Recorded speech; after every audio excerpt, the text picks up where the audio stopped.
Welcome to this presentation. Today we are starting another session regarding thermochemistry question and answers. Remember last time we ended on question 35. Today we are starting question 36. Question 36 is asking to derive the formula for calculating the heat capacity at constant pressure and heat capacity at constant volume, and also it is asking to derive the relationship between Cp and Cv. So what you need to do is just derive the heat capacity at constant pressure and also derive the formula for calculating a heat capacity at constant volume, and then we need to determine the relationship between the Cp and the Cv. Let's see the answer. Let's start by the heat capacity at constant pressure. Let's start by deriving the formula for calculating the heat capacity at constant pressure. Now, what is the heat capacity at constant pressure? The heat capacity at constant pressure, it is the amount of heat. So this is the amount of heat that is added to the system to increase the temperature. So we are adding heat to increase the temperature without changing the pressure. That means that the pressure is not going to change. The pressure is going to be a constant because it is the heat capacity at constant pressure.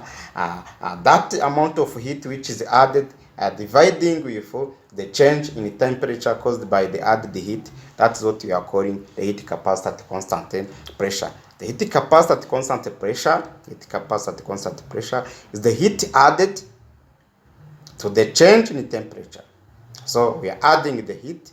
After adding the heat, there will be a change in temperature, and the heat capacity is the amount of heat added divided by the change in temperature. But the heat should be added at a constant pressure. That means that the pressure should not change when we are deriving the heat capacity at constant pressure, because we are at constant pressure. So now let's see how do we derive the formula for the heat, the specific heat capacity at constant pressure. We can also derive the molar heat capacity at a constant pressure, and also you can derive the specific heat capacity at constant pressure. But let's first see what is the heat capacity at a constant pressure. So remember, when you have the heat capacity, you can also determine the molar heat capacity by dividing with the number of mole or dividing with the mass when you are determining the specific heat capacity. But the general formula for the heat capacity is this one, where we take the amount of heat added dividing with the change in temperature.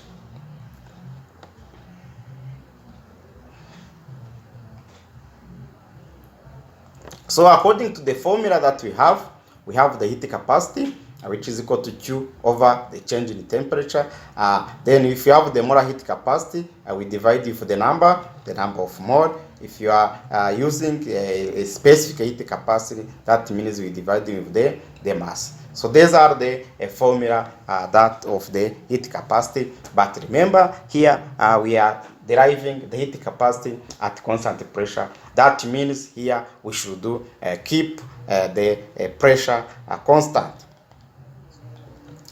So in this formula that we have Q over dt, or the heat over the change in temperature. We can replace this heat. Remember, the internal energy is equal to the change in internal energy is equal to the Q, which is the heat plus the change in the work done. That means that any change in the heat or a change in the work done will also a change in will result in the change in internal energy. That means that Q will be equal to the change in internal energy minus the work done. So you can then replace this formula, Q is equal to the change in internal energy minus work done, in the formula for the heat capacity. By doing so, you get the heat capacity, which is equal to the heat dividing with the change in temperature, which is equal to the change in internal energy minus the work done. So we are replacing this Q with the Q above, which is equal to delta U minus work done. So then dividing with this change in temperature.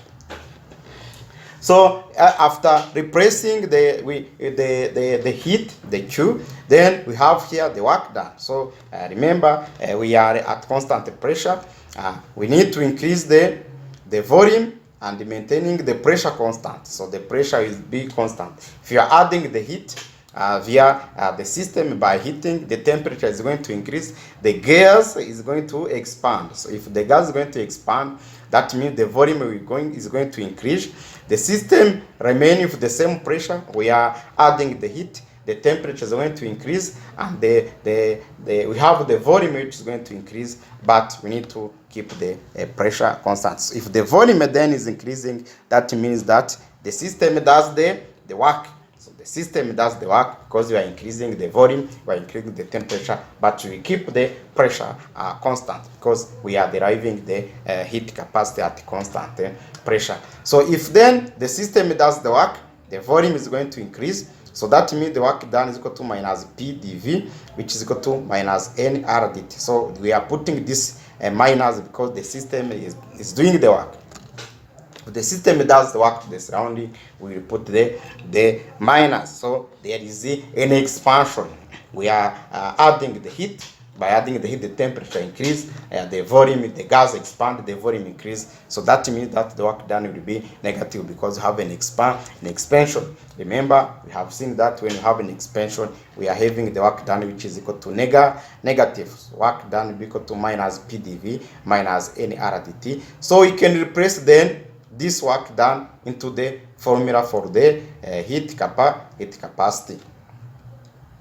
Let's see now if we can replace. So we are replacing into the formula, we get the heat capacity at constant pressure is equal to the change in internal energy plus NR dt, dividing with the change in temperature.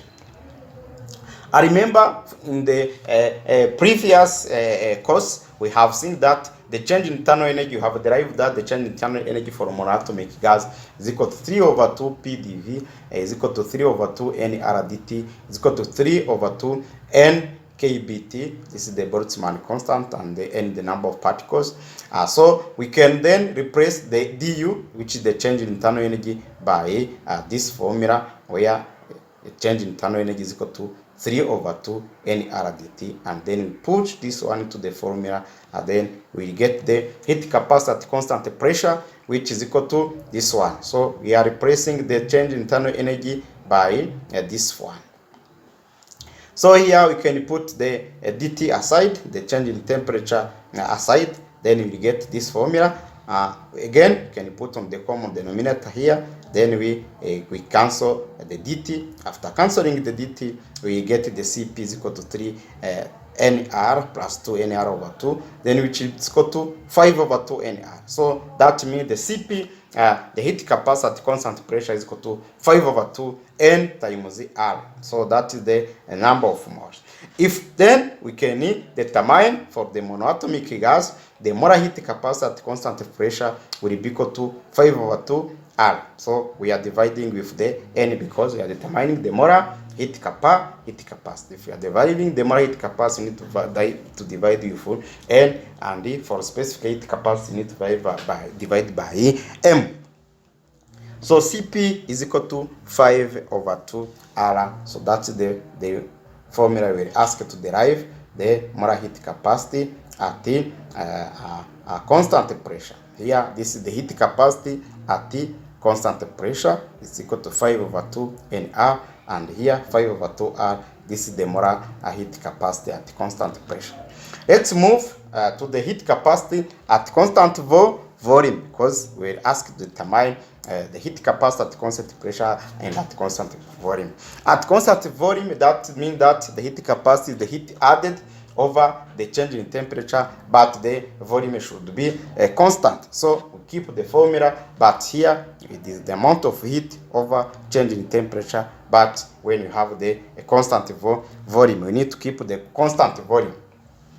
If you are increasing the heat at constant volume, that means the change in volume is equal to 0. So the volume should be constant. the change in volume is equal to 0. That will also have an application of the work done, because the work done is equal to PdV, and this dV is equal to 0. That means that the work done will be equal to 0. So this formula, which is internal energy is equal to Q plus work done, here the work done is equal to 0. That means the Q is equal to du minus work done. Work done is equal to 0. Q is equal to du minus 0. Then Q is equal to the heat will be equal to the internal energy. So internal energy will be equal to the heat. Then we can replace this Q by the internal energy, because we see that the internal energy is equal to the heat. The heat capacity then will be equal to the heat Q divided by the change in temperature, which will be equal to internal energy dividing with the change in temperature. This change in internal energy so is derived we get from here, because the change in internal energy is equal to Q at constant volume. So we can also replace this internal energy. So remember, we have seen that for monoatomic gas, internal energy is equal to 3 over 2 PdV, 3 over 2 NR dt is equal to 3 over 2 NKB dt. Then we can replace 3 over 2 NR dt with the du in the formula. Then we replace this du with the 3 over 2 NR dt over dt. Then we get the heat capacity at constant volume, which is equal to 3 over 2 NR. For monoatomic gas, so this is the heat capacity, the molar heat capacity. Then we divide with this formula with N, then we get 3 over 2 R. Remember, the molar heat capacity at a constant pressure, we got 5 over 2 R. Then the molar heat capacity at constant volume, we get 3 over 2 R.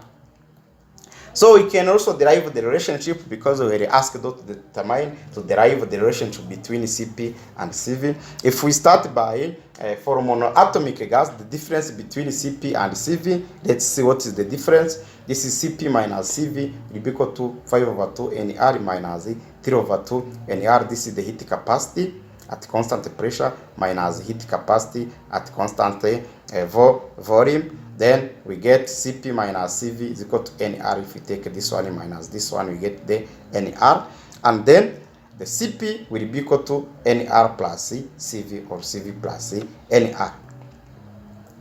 Another relationship is that for monoatomic gas, the difference in molar Cp and molar Cv, the molar heat, if we are doing the difference in molar Cp and the molar Cv, then we get Cp minus Cv is equal to 5 over 2R minus 3 over 2R, because for molar Cp and the molar Cv, we divide with the N, which is the number of mole. Here also we divide with N. Then we get Cp minus Cv is equal to 5 over 2R minus 3 over 2R. This means that Cp minus Cv is equal to R, and that means that Cp is equal to Cv plus R. Another relationship is the ratio between molar Cp and Cv. We call it gamma, and for monoatomic gas, the ratio between molar Cp and Cv is given by, you are going to divide the 5 over 2, which is the Cp, molar Cp, dividing with 3 over 2, which is molar Cv. Then here, after dividing this one, 5 over 2R, dividing with 3 over 2R, we get 1.67. This is the gamma, the ratio between molar heat capacity dividing with at constant pressure, dividing with molar heat capacity at the constant volume.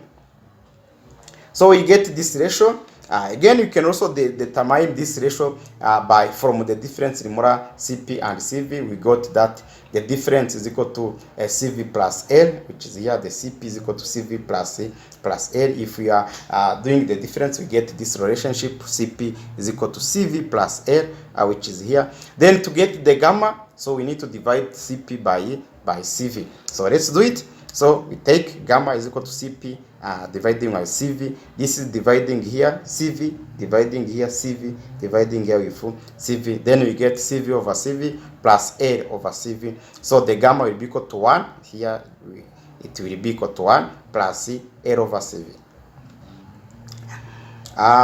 So if we can continue, then gamma is equal to 1 plus L over Cv. Then that means gamma minus 1. If you check gamma minus this one, gamma minus 1 is equal to R over Cv. Then gamma minus 1 crossed here, gamma minus 1 times CV is equal to R. So that means that the CV is equal to R over gamma minus 1.